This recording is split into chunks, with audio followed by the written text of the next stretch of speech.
Good morning, everyone, and welcome to the September edition of the Southeast Climate Monthly Webinar, where we talk about the climate and special topics pertaining to the Southeast region. I'm Sandra Rain, the Regional Climatologist from the Southeast Regional Climate Center, and I will be giving a climate overview and a tropical update.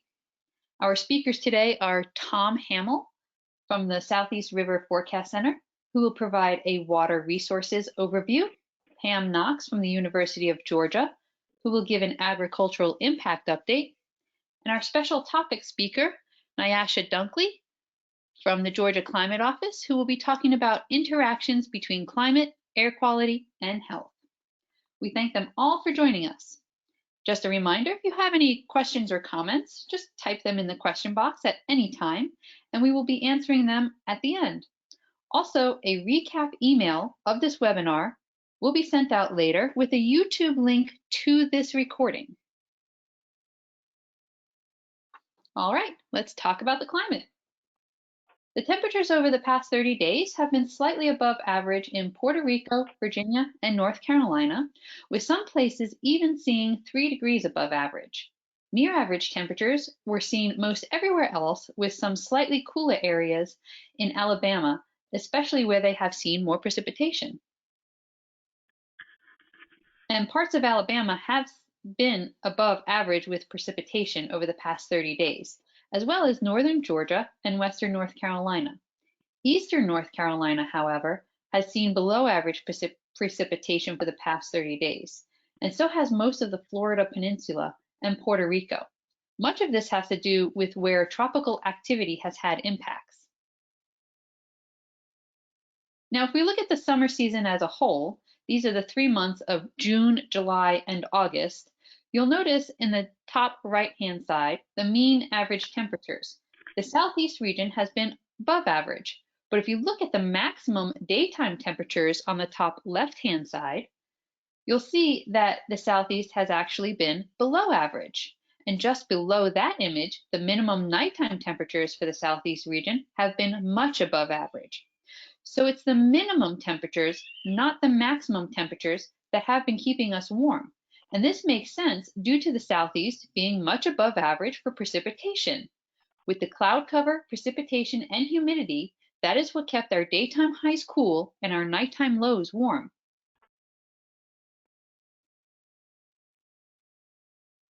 We can see this again looking state by state. I've only included the mean average temperatures, but it tells the same story with the maximum and minimum temperatures. Something interesting to note here is that many states in the West have seen their warmest and second warmest summer on record. As far as precipitation, the Southeast was above average, with Alabama seeing its second wettest summer on record. Again, this has much to do with the tropical activity we've seen this summer. So speaking of the tropics, we just passed the peak of the Atlantic hurricane season, which typically occurs on September 10th, but that doesn't mean things are winding down yet. If you look at the image in the top right, you'll see that tropical systems can originate from just about anywhere in the Atlantic and Caribbean this time of year. And so far down the list of names, we've gotten to Nicholas. But backtracking just a little bit to Tropical Storm Fred, which made landfall on August 16th in Cape San Blas, Florida. Winds gusted around 50 to 65 miles per hour in the Florida Panhandle, with gusts of 73 miles per hour reported near the Gulf Coast. Tropical Storm Fred spawned about 29 tornadoes from Georgia to Massachusetts, all within EF0 to EF1 strength. And more than 7 inches of rain fell in Panama City, Florida, and widespread flooding was reported in Southport, where just over 9 inches of rain fell. But the most destructive flooding occurred in western North Carolina. Here, around 10 inches of rain fell near Black Mountain, causing significant flash flooding in the headwaters of the Pigeon and French Broad rivers. I know it's a little hard to see here, but over 23 inches of rain fell just north of Lake Toxaway. The flooding, along with many landslides, swept multiple recreational vehicles downstream and damaged many homes. Unfortunately, there were 6 fatalities due to the flooding and millions of dollars worth of damage. Next, we saw Hurricane Grace, which caused flooding in Mexico, and Hurricane Henri, which significantly impacted the Northeast region. Then came Hurricane Ida, which made landfall on August 29th as a Category 4 hurricane in Louisiana with a reported wind gust of 172 miles per hour. Not only was there significant damage in Louisiana, but if you'll notice this image that the Weather Service in Mobile put out, it shows the stream flow status across the eastern United States after Ida, and you can see the black colors in the Northeast. Ida produced catastrophic flooding in New York City, which shut down most of the transportation system. Ida also produced powerful tornadoes, including an EF3 tornado in New Jersey. Unfortunately, there were about 91 fatalities associated with Hurricane Ida across multiple states. Next, we had Tropical Storm Kate, Tropical Storm Julian, and then Hurricane Larry, which interestingly made landfall in Newfoundland, Canada on September 11th with winds of about 80 miles per hour. And I believe this is only the 25th hurricane to do so. Then we had Tropical Storm Mindy, which made landfall on September 9th on St. Vincent Island in Florida with winds of 45 miles per hour. Mindy is the 7th tropical system to make landfall in the United States this season. Tallahassee measured about 3 inches of rainfall from Mindy, which helped reduce some of its seasonal deficit. Fortunately, Mindy did not have many major impacts. Last on the list, we have Hurricane Nicholas, the 6th hurricane of the Atlantic season, which looks to produce about 7 to 10 inches of rainfall in parts of Texas and Louisiana over the next day or two. Nicholas will slowly track eastward into our region by Friday, producing around 1 to 3 inches of rainfall for Alabama and parts of Georgia. Looking ahead, the tropical season is still active, and the National Hurricane Center is watching 2 areas of interest off in the eastern part of the United States and off of Africa, with strong potential development over the next 5 days. Again, one of the reasons for such an active season is due to the potential development of La Nina. We are currently under a La Nina watch, and the Climate Prediction Center favors a transition to La Nina in the next couple of months, with about a 70 to 80% chance of La Nina during the winter season. The current drought monitor still shows extreme and exceptional drought in the western part of the United States, with little drought in the eastern half of the current country. However, looking closer over the past month, drought conditions have decreased in Virginia, and only a few areas of abnormally dry conditions remain, especially in North Carolina. As for Puerto Rico, dry conditions have expanded, and moderate drought conditions continue across much of the southern coast, as well as the northwest coast and parts of the eastern interior. The St. Croix and St. John also are in moderate drought, but St. Thomas is drought-free. As far as the drought outlook, it is very dependent upon the tropical impacts and activity, but the Southeast region does not look to develop any drought conditions anytime soon. Over the next 3 months, from September to November, most of the region has the probability of above normal temperatures with the exception of Alabama, and there are equal chances of below average or above average precipitation for the region. Again, much of this has to do with the tropical systems and the hurricane, as the hurricane season does not officially end until November 30th. Over the next 6 to 10 days, which is September 18th through 22nd, there is a high probability of above average temperatures for the region and a probability of above average precipitation due to Hurricane Nicholas. As a matter of fact, we can expect the entire region to see a little bit of precipitation through next Monday. So, just to recap a little bit, past temperatures have been about above average for Virginia, North Carolina, and Puerto Rico. Precipitation has been above average for Alabama, but below average for eastern North Carolina. The summer season saw above average precipitation and near average mean temperatures. Again, the story being there that the maximum daytime temperatures were below average, but the minimum nighttime temperatures were above average. We've seen a lot of tropical weather this season. We're still under a La Nina watch, and it's anticipated for a La Nina winter. Abnormally dry conditions are in North Carolina, Virginia, and South Carolina, and Puerto Rico is still seeing some moderate drought, and so are some of the Virgin Islands. There's a probability of warmer temperatures and wetter conditions wherever tropical moisture impacts the region. And the next 3 months will likely be warm with equal chances of warmer or cooler conditions in Alabama and equal chances of wetter or drier conditions depending on where tropical activity impacts the region. Next, I will send it over to Todd Hamill with the Water Resources Update. Thank you, Sandra. So I'm going to try and address all the stuff that she just talked about and how it's affected our rivers in the Southeast. And our first graphic shows our 28-day average stream flow, and we typically try to show the 28-day average so that we don't, so that we get maybe the climatology of the area as opposed to just a snapshot of where we are at that moment. So it gives a kind of an overview of where we are. And over the whole Southeast, and you can see this goes back to January of 2020, and you can see for the last 2 years we have been pretty wet over most of the Southeast. We've had very little opportunity to dry out over most of the Southeast, and this is kind of an overview for the whole Southeast. So let's take a closer look at each of the different states. And the first one you'll see is the 28-day average for Alabama, which is on the far left side.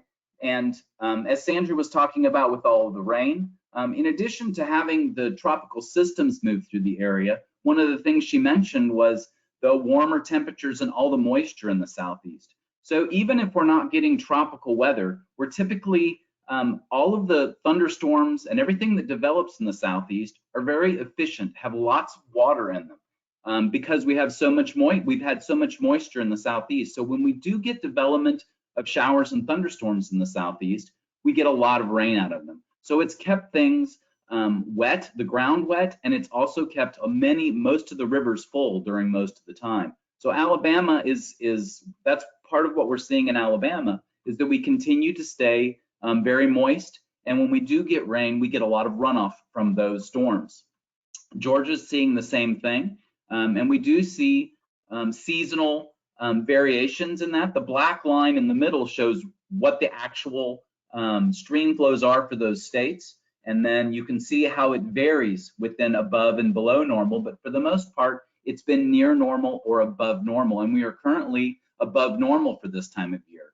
And you can see that, this time of year, it's feast or famine for the most part. We typically have drier weather this time of year unless we have tropical moisture and tropical storms. And because we've been so active and because we've had so many tropical systems in our area, without a whole lot of cold fronts moving through, we've stayed very active. As we go to Florida, we do see our 28-day average stream flows. It's kind of a little bit opposite the rest of the Southeast, and then this is their wet season, and they're coming to the end of their wet season. And are still looking for some more rain for their area. They've probably had more rain to the north and the Suwannee River Basin area and those areas, as opposed to Central Florida and South Florida. So they kind of have a bit two different climate zones for Florida. But let's go ahead and move on to our ones that are along the Atlantic coast. And we'll start with South Carolina. And it's become more normal. It stayed in that normal region for a while. It's been kind of in between those storms. As those storms have moved out of the Gulf, they've gotten some rain, but not quite as much as some of the other areas. For North Carolina, as you could see, we are starting to see some dryness in those areas. We've been wet on the western part of the area and wet in part of the eastern area, but that central area has stayed somewhat dry in the Piedmont. So we're watching that, but for the most part, those areas are just a little bit dry for this time of year. And Virginia's the same way. They've had some rainfall in those areas, and while there's some spotty dryness, for the most part, they've stayed pretty close. They've stayed pretty wet. So let's go ahead and go on to the next slide. And what you see is the Southeast River conditions. We continue to have some high flows in the Suwannee River Basin down in South Georgia and northern Florida, and a couple of spots where we've had some, even in Central Florida, where we're still a little bit elevated in those stream flows. Most of the flooding we had in Mississippi and Alabama have moved through the system and we're now seeing that it's moved off into the Gulf. So we're below flood stage. However, we're still elevated. So there is a big concern for those areas because they've seen so much rainfall during this time. And because the ground is still wet and because they're ripe to get flooding potentially if we have a tropical system move through. So with that, we'll go to the next slide, which will talk about where we are from a climatology point of view. We typically think of our winter as our recharge season because there's no leaves on the trees. We don't tend to dry out very quickly. And so that's when we expect that. However, we have a secondary season of flooding during the tropical season, where we tend to get a lot of moisture and a lot of rainfall during that time. Again, as I mentioned before, it's either feast or famine. It's either kind of dry in this area or we do get a lot of rainfall. But as you can see through the whole year, we have the potential of having minor or moderate flooding during the whole year. But this is a time of year where we're watching the tropical season very closely, and we're now kind of in the middle of that tropical season where we do see elevated rainfall from tropical systems. And that really does last until that middle of October timeframe when things really finally start to settle down. So what's our forecast for this season? So for Georgia, Alabama, and that Mississippi area in our area, and northern Florida, because we've seen so much rainfall and because we've seen what we have already this year, we still think that area is particularly vulnerable for flooding due to heavy rainfall. Any kind of heavy rainfall now, all that water tends to run off into the rivers and the potential for flooding is there. Typical flooding for Central and South Florida, this is their wet season, so they're pretty normal for right now. And as we talked about before, North Carolina, South Carolina, they've seen a touch of dryness. So, and their climatology, they need a little bit of that rainfall in the fall. They expect that. That's part of their climatology to keep them near normal for the year. So, so we're looking at typical type flooding for them. If they do get a storm system, they're not quite as vulnerable. But again, once you get those heavy rainfalls, those intense heavy rainfalls, that's where we're going to find that we had issues in the Carolinas. And we'll be watching for that to see how the tropical season and tropical storms move through those areas. So with that, the overview, again, above normal stream flows in the western part of our area, Mississippi, Alabama, and Georgia, and northern Florida. Pretty normal elsewhere. Reservoirs across the southeast are in good shape. Most of them are near their normal pools and have gone to normal, so they'll start to lower their pool levels in the coming couple of months as we get into winter season, so they have room for that recharge season and all the rainfall. And water resources remain adequate across the southeast. And again, we're still, our biggest concern is for Mississippi, Alabama, and Georgia for the potential for flooding during the rest of this year. So if you have any questions, just let me know. All right, well, it's good to be here this morning. I'm Pam Knox. I'm the director of the University of Georgia Weather Network and an agricultural climatologist. And I'm going to give you a few things to look at for this harvest season. We're going into harvest season now for a lot of our crops. So let's get right into it. You've seen some of these pictures before. Since I come third, Sandra usually has some of this stuff covered. You can see for the last 30 days, we've been a little warmer than usual. Most of that is nighttime warming. And the areas that are green, that are cooler than normal, are mostly the areas that are also the wettest.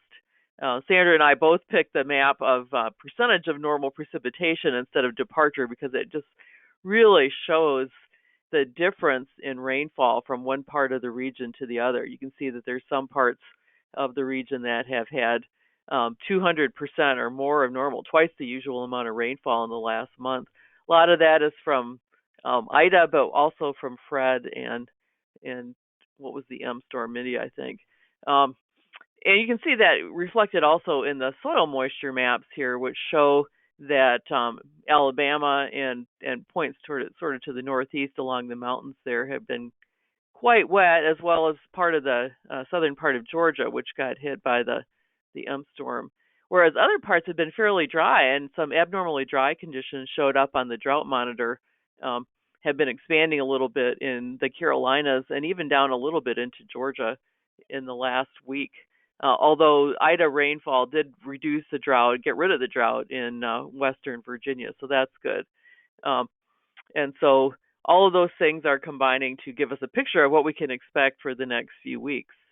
We go on. Some of the impacts of recent conditions on agriculture, we have been a bit warmer. That's been helping the crops mature. A lot of the corn is already harvested, of course, depending on where you are in the southeast. Cotton bolls are starting to open, and people are starting to think about defoliating cotton and bringing that in. Peanuts are starting to be harvested now. A lot of the summer vegetable crops are done, and people are starting to look towards planting cool weather crops. Pastures are just on the verge of starting to be planted for winter forage. So all those things are going on. It's a very busy time of year for agriculture. You can see here the muscadine grapes are near harvest.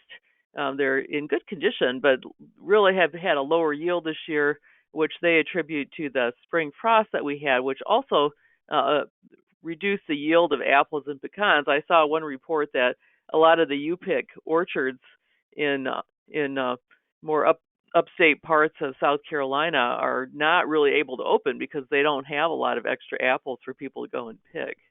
And pecans also have noticed a little bit of that. The high humidities that we've had from all these rain events has caused a lot of problems with fungal diseases on pecans, and it's been hard for farmers to get out into the fields to spray because the ground is so wet they get bogged down. I've seen a few pictures of that as well. So that's been a real problem this year, and by this point, a lot of the plants have so many fungal diseases that the leaves are starting to defoliate, and that really affects the yields. So farmers are preparing the fields for fall conditions.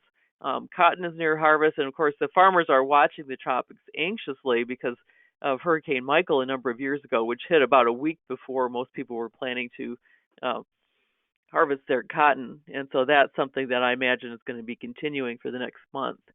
We go on.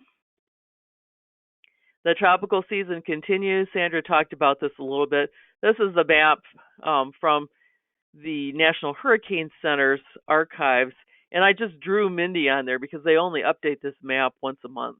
And so you can kind of see what's going on, and the southeast has been a hot spot of tropical activity, except for the Florida Peninsula, which has been pretty dry, as Sandra pointed out earlier, and also Todd. So all of these events have not been so much wind events as rain, and that's been a huge issue. So we've had all this rain coming in. The timing isn't always very ideal. People have had a hard time getting into the fields to do their treatments. And there were some wind gusts, especially with Fred and Claudette earlier in the season, that caused power outages in parts of Georgia and Alabama and along the Florida coast. But really, the big issue, the big story here is rain. And of course, we need some rain, but maybe just not quite this much. And an issue that is not direct in influence on agriculture in the southeast, but is a big problem, is that Hurricane Ida coming on shore in eastern Louisiana damaged a lot of storage and transportation facilities, which means that it's really bottlenecked a lot of the grain that's been coming down from the central part of the U.S. And so that's really messed up the markets. And so even though the weather isn't that weather, it didn't really affect us too much directly, it really caused a big impact on the markets. And that's something that farmers have to worry about because they have to sell what they grow. So if we go on, the rainfall across the region the next week, it's very dependent on what happens with Nicholas. That's changing every time they put out a new forecast.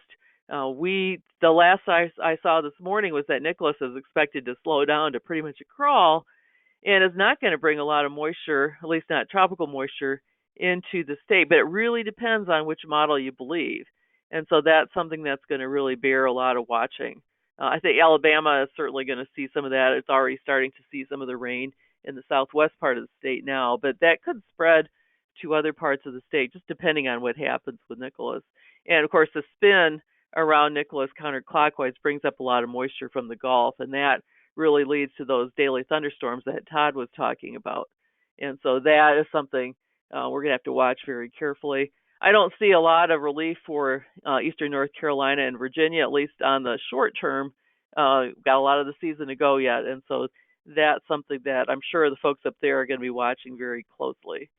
And we're going to see some cooler temperatures with the cloud cover. I'm here in Athens. We don't really quite have the cloud cover from Nicholas yet, but it's just to our south. I expect to see it later today. Most of Georgia, all of Alabama, and all of Florida are pretty much covered by cloud cover from Nicholas now. So that'll be spreading out as Nicholas continues to move to the northeast. So we'll have some rising temperatures. We'll have rising humidity and some probably more pop-up thunderstorms that will help or hurt, depending on what you're trying to do. We go on. The threats to the agriculture in the coming weeks. We're still at the peak of tropical season, pretty much. We still have half the season to go. And if you look down the archives of past years, you know we've had some pretty significant storms in the second half of the season. And so that's something we're going to have to continue to watch. Right now, Sandra pointed out there's two areas of interest. Neither of these right now looks like they're going to cause much impact on the southeast. But again, that's something that we'll have to watch. That one that's just coming off of Africa looks a little scary because that's the typical track we see this time of year. The early model results indicate that it's likely to pull off to the north before it gets to us, but that could change, and so that's something we'll have to watch. And then, as Sandra mentioned, and Todd also, the La Nina conditions will play an increasing role by late fall, with probably warmer and drier conditions for a lot of the region. So if we go on. Here's my summary of the ag outlooks, or the ag impacts of the outlook. The storms Fred, Ida, and Mindy caused limited impacts here, but rain has slowed field work as well as caused problems with diseases. And Ida has affected grain transportation, which in turn affects the market. The dry areas in central and western North Carolina and Virginia are still there, but the drought was removed from Virginia, and so we'll just see what happens with that. It depends a lot on where Nicholas and other storms go. Lots of disease pressure, as I mentioned. And farmers will really have to watch for dry periods. In this kind of situation, we get a lot of pop-up storms. It's hard to find a 2-day period where it's dry. And so farmers are going to have to really stay right on top of this to make sure that they know when these dry periods are coming so that they can take advantage of those for harvest. And they'll also have to continue to watch the tropical storms. You're not going to want to leave your ready to harvest crops in the field for long times because some of these storms really spin up quickly. And so that all has to factor in as well. So that's all I've got, and I am really delighted to introduce our special guest speaker, Nisha Dunkley, who's at the State Climatologist Office, and she's going to talk about climate, air quality, and health. So take it away, Nisha. Thank you, Pam. Good morning, everyone. As Pam said, my name is Nisha Dunkley, and I serve as the Deputy State Climatologist here in Georgia.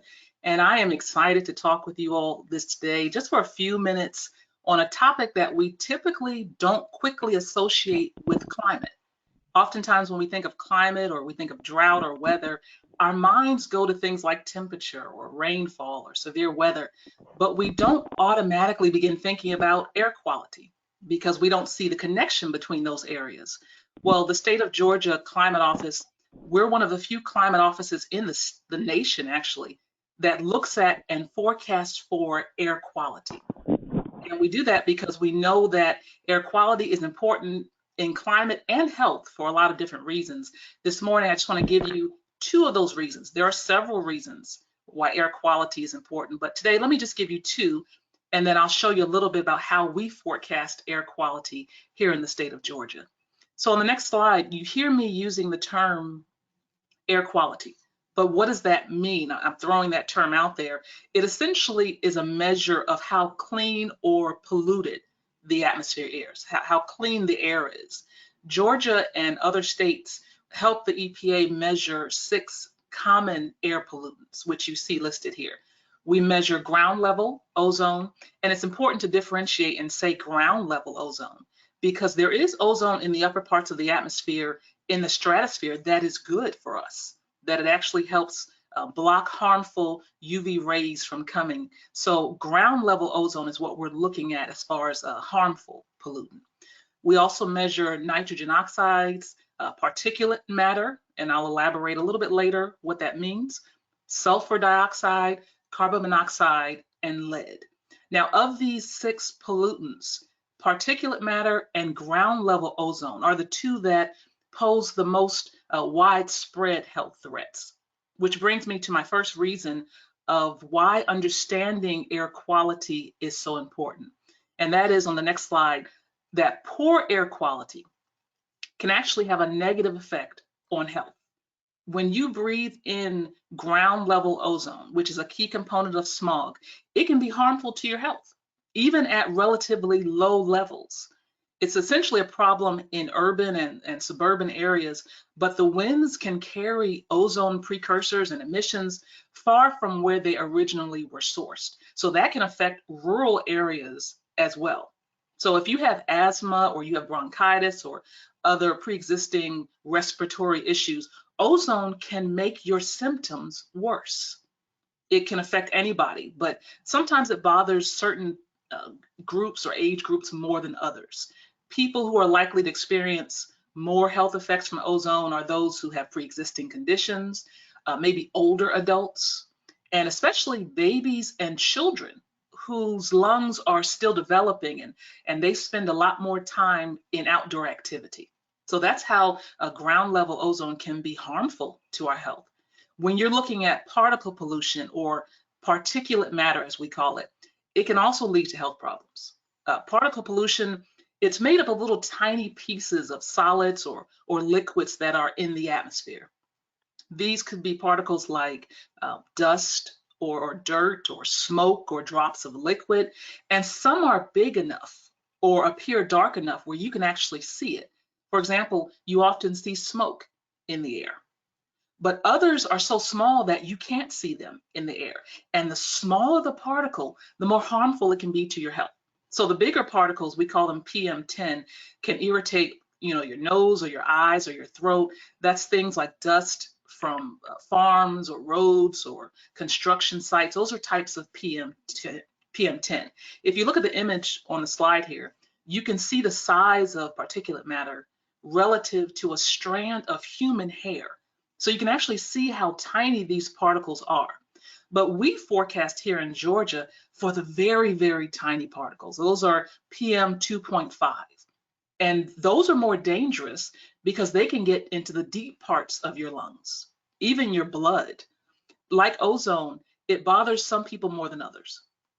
So those who are more likely to experience health effects, are the older, the elderly, those with pre-existing heart or lung diseases, babies, children. So that's another reason why the health effects of air quality are significant and why we need to understand them. Let me give you another reason why understanding air quality is important. The next slide. It's because there is an actual connection between climate change, air quality, and health. I really like this infographic from the American Public Health Association because it gives you a brief idea of how climate and health and air quality are indeed related. The National Climate Assessment, the fourth one, suggests that it's expected that particle pollution and ground level ozone may worsen with climate change. So climate change can likely dry out, surface vegetation, make droughts worse, which in turn could increase particle pollution from wildfires and dust storms in certain parts of the US. Additionally, the size of wildfires and the frequency is expected to increase as drought conditions become more prevalent or widespread. So that has a significant impact on air quality.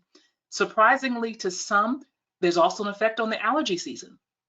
Some studies have already shown that climate change can potentially lead to higher pollen concentrations and longer pollen seasons. So this could cause more people to suffer more health effects from pollen and other allergens. So with those reasons in mind, I want to bring you back to the state of Georgia and what we do on a daily basis to help inform the public on air quality. Next slide.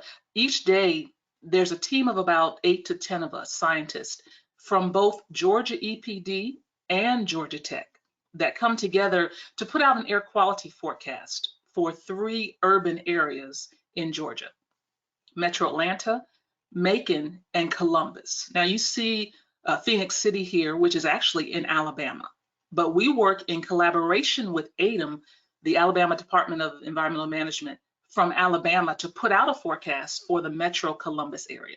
So we're working with them as well. And we forecast both ozone and PM 2.5 for Atlanta, but only ozone for Macon and only PM 2.5 for Columbus. Each forecaster, we put in our predicted air quality index value for the next day. And then an average of each pollutant is calculated for all of our submissions, and we put out a consensus forecast that's submitted for these metro areas. So the AQI value forecast that we put out represents the highest concentration of ozone or PM for the area. On the next slide, you'll see one of the biggest questions that we often get. How do you all get your numbers? Like, do you all just guess? Do you look outside and say, oh, it looks smoggy today? No, there's actually a science to it. Forecasts are largely based on weather, believe it or not. There are various factors that can affect pollution. But when you're dealing with ozone, ozone is photochemically generated, which means it relies on sunlight to go through its processes. So when there's not much sunlight, there's not much photochemistry to make ozone. So when you have a cloudy day, ozone values tend to be lower. Likewise, on sunny days, your values tend to be higher. Now, we don't see a lot of effect of cloudy or sunny for PM 2.5 values. Also, temperature plays a big role. The higher the temperature, the higher the ozone. Colder temperatures tend to see lower ozone values. Once again, we don't typically see a large influence of temperature on PM 2.5. Now, when we get to talking about wind and rain, then PM jumps into the picture along with ozone, because windy conditions can help disperse both ozone and PM and keep them from accumulating. So the windier it is, the lower your concentrations. Likewise, if it rains, that helps to wash out pollutants from the air, so concentrations are low. In addition to weather, though, it's not just weather that we look at. There are things like emissions from vehicles or exceptional events, maybe wildfires, or even persistence. What was it like the day before? All of those play a role in determining our forecasts for the next day. On the next slide, you'll see what's actually issued when we do our forecasts. Once we come up with that AQI value, that number is put into EPA's data system called AirNow, which then puts our forecast out on a national scale. So it can be viewed by whoever chooses to view it. The media, TV, radio, print, uses our forecast, as well as the National Weather Service. So in the bottom left of the screen, you see this color-coded scale that's called the AQI index. And although there are no numbers listed on this particular image scale, you can think of the AQI as a yardstick that runs from 0 to 500, where you're starting at green and you progress all the way to maroon. So the higher the level of air pollution, the bigger your health concerns. Green and yellow are good and moderate, where the air quality is relatively acceptable. Maybe a small risk for those who are highly sensitive to pollution, but overall relatively acceptable. When you hit orange, that's when we activate what's called a smog alert or a code orange action day, which means that conditions are unhealthy for members of sensitive groups, those who have cardiovascular issues, those with respiratory issues, senior citizens, very young. And in those conditions, we recommend that people stay inside during the peak concentration times of the day, or even that they limit their outdoor activity. That's when you'll see signs, as you see on here, that show a smog alert. Typically here in Atlanta, when we issue a smog alert, it activates the process to put out this sign where people can see, perhaps don't drive as much today, or change when you gas up your car. All of that goes into effect when we issue a forecast. On the next slide, you'll see just what we've seen thus far this ozone season. And ozone season lasts from April through the end of October, because that's when your temperatures are the highest. So that's when we typically see the highest ozone. PM, we forecast for the entire year. So this year, thus far in 2021, we've had 6 ozone exceedance days for our forecasted areas and 1 PM 2.5 exceedance. Now, the number of exceedances that you see varies from year to year, and it's really based on a variety of factors to be considered for that year. For example, last year in 2020, we only had 1 ozone exceedance day, which is unusual for our area. But we have to factor in the pandemic as well as tropical activity. Our data analysis group in the ambient monitoring program at EPD has been looking at how the pandemic and COVID have influenced air quality in the state. And their preliminary results are showing that the reduction in driving and traveling and emissions, and a decrease in the chemicals produced from power plants or industrial plants, all have helped reduce both ozone and PM 2.5 levels across the state. So in summary, the next slide is very important to understand that air quality is not just something about how the air looks. Air quality effects can have a negative effect on health. So our primary goal in the Georgia State Climate Office as it relates to air quality is to really help promote and protect public health. We need to understand more about air quality and give that information to the public so that they can make the best possible choices every day. There's also, as we mentioned, a change or connection between climate change, air quality, and health. There's a connection as it relates to wildfires and droughts and particle pollution, and even pollen season and allergy season. With that in mind, the state of Georgia, we partner with Georgia Tech, we partner with ADEM to help issue these air quality forecasts for metro areas across the state. And then the ambient monitoring program, in which the Climate Office is really embedded at EPD, also helps to monitor atmospheric pollutants across the entire state. And then will help analyze if there are special scenarios or exceptional events as it relates to air quality. With that, next slide, I'll offer my contact information for anyone who may have any questions or want to know more about the air quality in Georgia, and I'll turn it back over to Meredith. Great, thank you so much, Nyesha, for your insight on activities in the state of Georgia to monitor and provide early warning and assistance in terms of air quality. And it was really interesting to hear the connection with climate as well. I'm sure we'll be hearing more about that.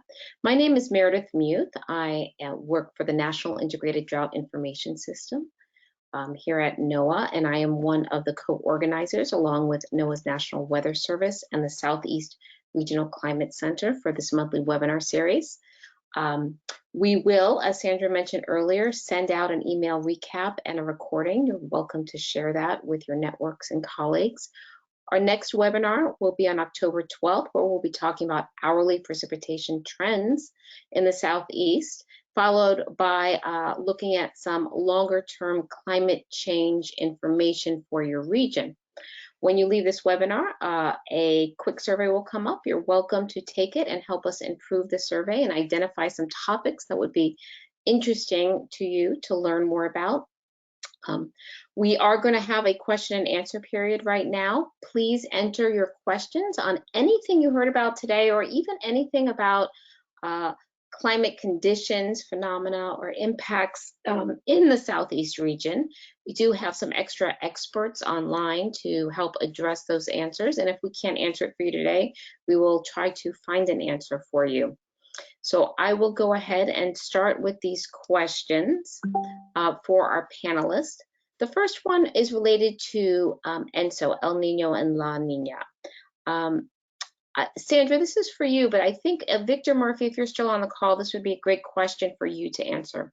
In regards to ENSO, even though Sandra did not cover the country of Mexico, do you have any information on how La Nina would impact its current water crisis?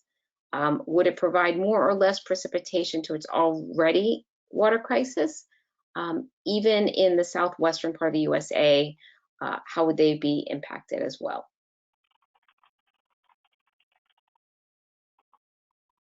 Yeah, Meredith, this is Victor. I'll go ahead and answer that. So the question was reference New Mexico. Well, you know So what? the country of Mexico. Oh, so for the country of Mexico as a whole, I'm not. I'll be honest, I'm not up to speed with regards to their current, hydrologic or drought conditions. You can Google, perhaps, I don't have it handy right now, the North American Drought Monitor. There is a North American Drought Monitor which covers the current conditions for Mexico. I'm not sure what it shows, but if you just Google North American Drought Monitor, it would show what Mexico is experiencing right now.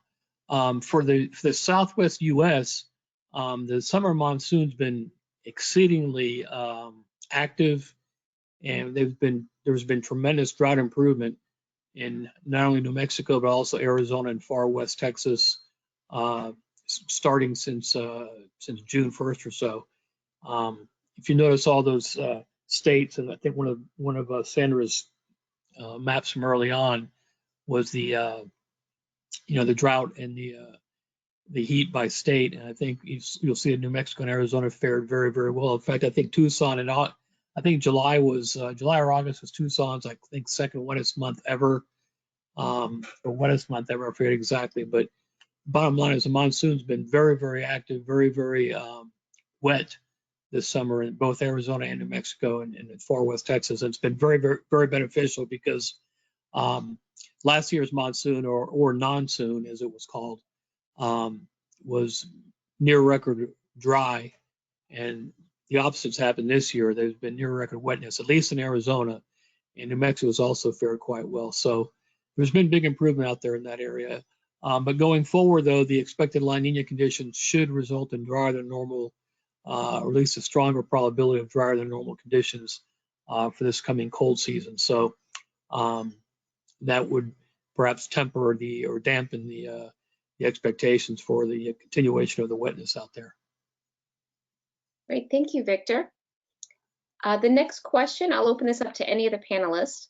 Was the Southeast region affected by haze due to the fires in the West? Hi, this is Nisha. I'll actually take that one. Parts of the Southeast, yes, were absolutely affected by the wildfires and haze from the fires in the West. In this occasion, at least for forecasting in Georgia, we saw most of the effects in North Georgia, as far as our PM 2.5 values being high, but wildfires are consistently impactful for our air quality. We also look at Saharan dust and how that comes across the Atlantic. That also impacts the air quality in the Southeast and in Georgia. But the wildfires most recently, they did affect the Southeast, more specifically in North Georgia this occasion. Great, thank you. I'm going to have another question for you, Naisha. This one is related to air purifiers. How effective are air purifiers in residential use?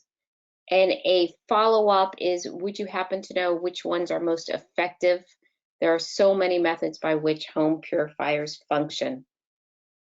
Excellent question. I do believe that air purifiers are very beneficial and are extremely useful.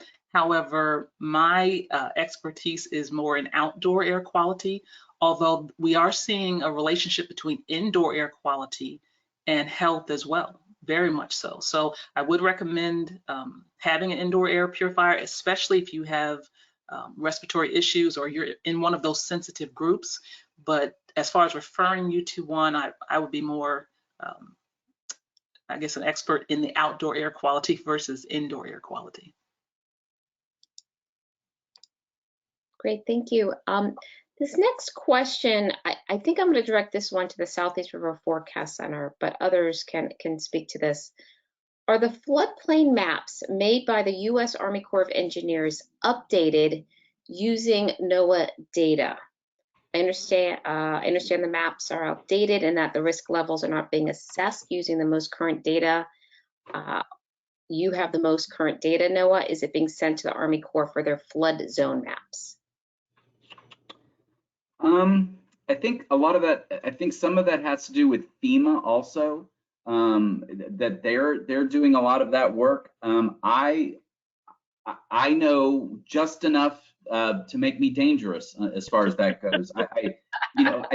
I hear about it and I hear them talk about it, but a lot of that goes on through FEMA and through the Corps of Engineers in their flood and inundation mapping and the work that they do at those offices. So I wouldn't want to address, I would be more likely to address that to the Corps of Engineers and to FEMA on both of those, because I am just not an expert on those. Yeah, I think one thing to keep in mind is that it takes a lot of work to update those maps, and so they can't just do it every year and do it right. And so they do update them eventually, but I don't know that it happens as quickly as you like. Maybe that they're more responsive after a big flood event. Great. And I can tell you again, also know a little too much to be dangerous, but there is a very strong coordination between the federal agencies, in particular around coastal information, coastal flooding, coastal inundation, and the exact nature of that I couldn't speak to. But if you wanted to send me an email, I can always see if I can help you get a more detailed answer. And a couple of comments talking about the excellent presentation on air quality. And I think with that, we'll do one last question and then we'll call it a day. And again, I think I'll direct this one to Todd. Will the flooded return years measurement, and again, this might be a little bit outside of your area of expertise, the 100, 500, 1,000 years, will they be recalculated given the increasing amounts of precipitation in recent years? I think they look at those on a regular basis. Those are done on a timely basis. On every so many years they go through and do that, because just adding 1 year is not necessarily advantageous. If they do it each year, it would change regularly. And this is those return periods are over a much longer period of time. That work is done by the National Climatic Data Center. They do a ton of that work in looking at return periods and doing that. So they update those tables on a regular basis. I don't know the exact timing, but they do it on a over a period of time. But again, those are more of